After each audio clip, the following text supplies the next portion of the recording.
In 1970, British hard rock powerhouse Uriah Heep released their debut album, Very Eavy, Very Umble, on Vertigo, and from it, the classic opener, Gypsy.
I was only 17. I fell in love with a gypsy queen. She told me, hold on.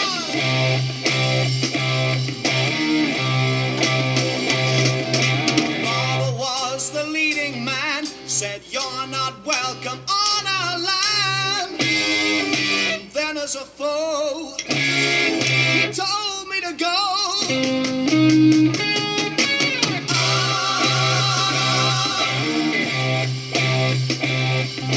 Took me to a little shack and put a whip across my back, then told her, leave me.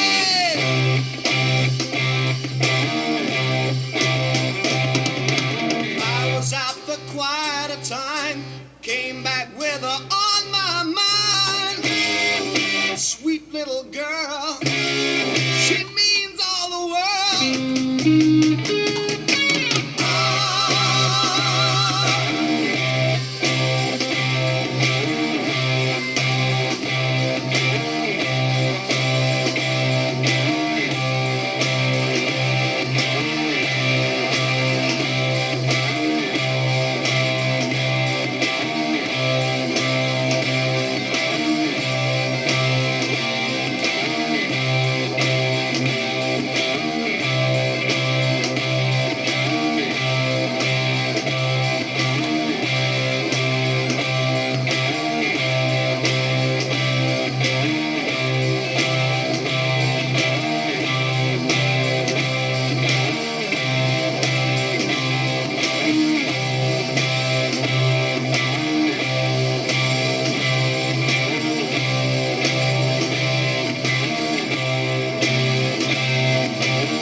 This happened on that Weed album too. One track for like about the first 2 or 3 minutes, you couldn't hear it. It was almost like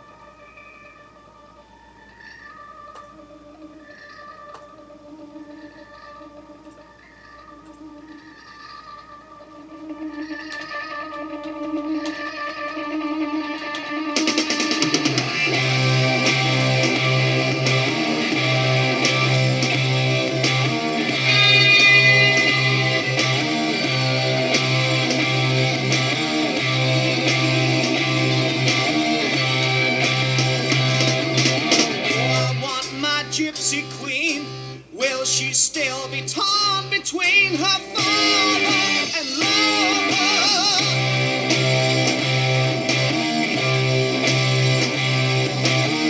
The arrow golden, strong enough to fight and win. The kind of a man that he'll understand.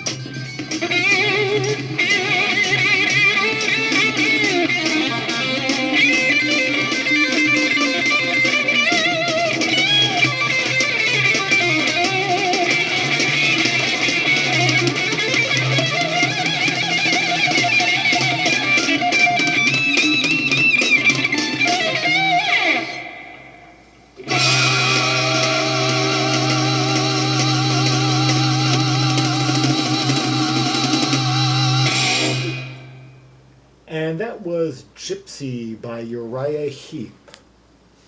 Okay, and it started off with this jerky stop-start bit on the organ, this like back and forth between like guitar and like this fuzzy like Hammond organ sound treated somewhat like filtered through a pedal of some kind. I can only think of like maybe one or two bands at the time that were using that kind of sound. Well, it's somewhat similar to what Quatermass were using, and maybe what Deep Purple would soon be using. I'm not sure if they were using it this early though. I'd have to go check in rock again. They were using it on some of their live shows, circa like 1971, 72, and somewhat comparable to what you would hear on parts of Machine Head. Yeah. Anyway, and let's see, closed cadence guitar figure that hammered these faster notes against the rhythm section up into like past the like 1 minute mark, and then suddenly this like wailing vocal commenced over this tight gruff C chord.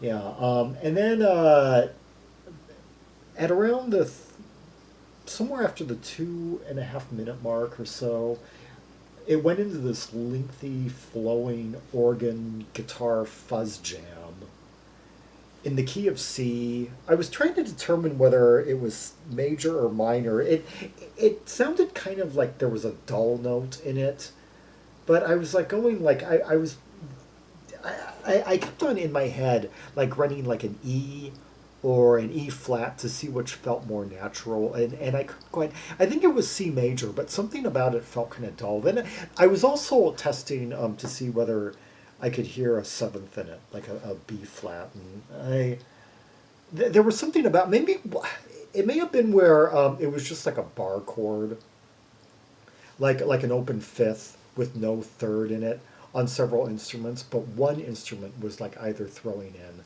like a minor or a seventh. Yeah. Anyway, and then after well more than a minute of that jam, maybe a minute and a half or so, there was this dropout all of a sudden around the 4:10 mark, and nearly 30 seconds of silence. In fact, I almost thought, wait a minute, does this song end sooner than I thought? Because I know it had like a track length of more than 6 minutes, but.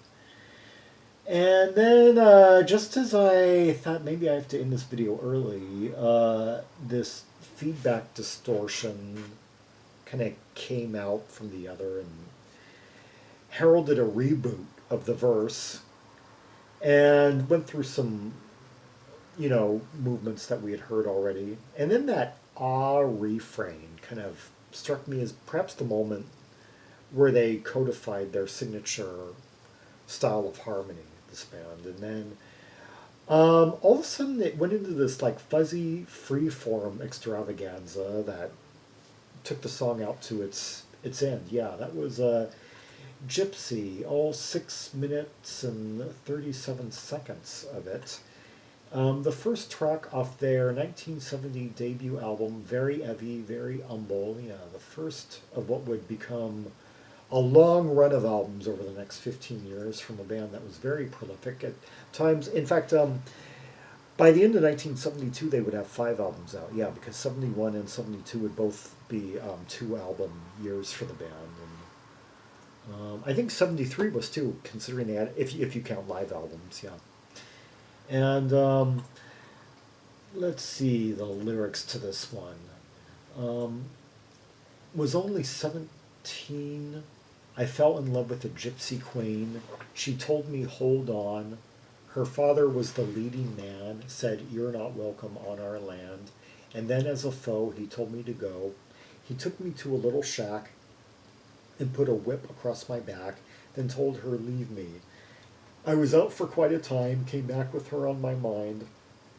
Sweet little girl, she means all the world. Ah, yeah, that's where they converge on that line. Oh, I want my gypsy queen. Will she still be torn between her father and lover? One day I will go to him, strong enough to fight and win, the kind of man that he'll understand. Huh.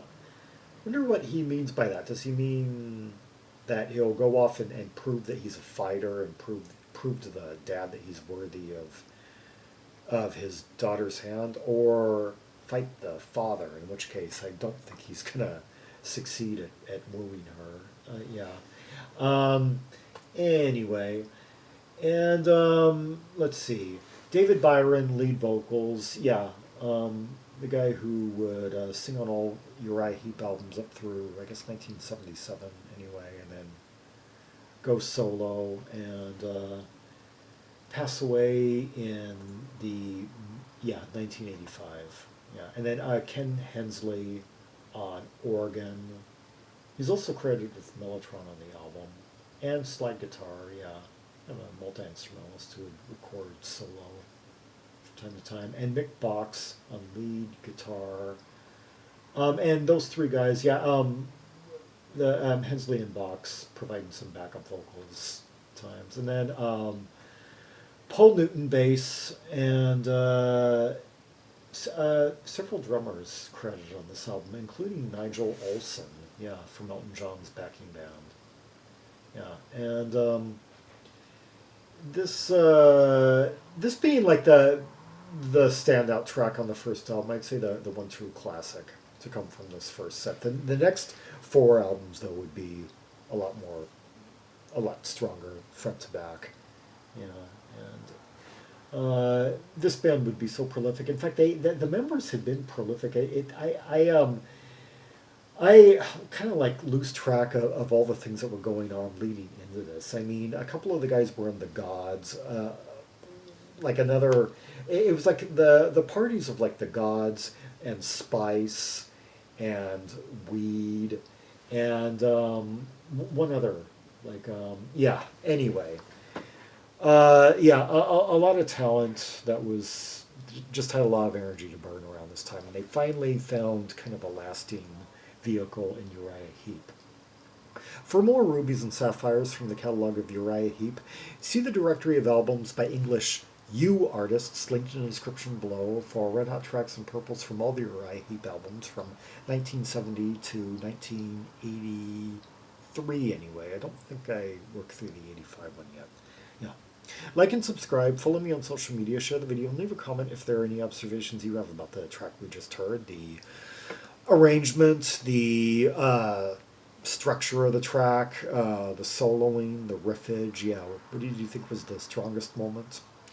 And some observations about the lyrics if you have any unique take on where they were going. And until next time, this is Zaragon, the world's most air travel maximalist, signing off.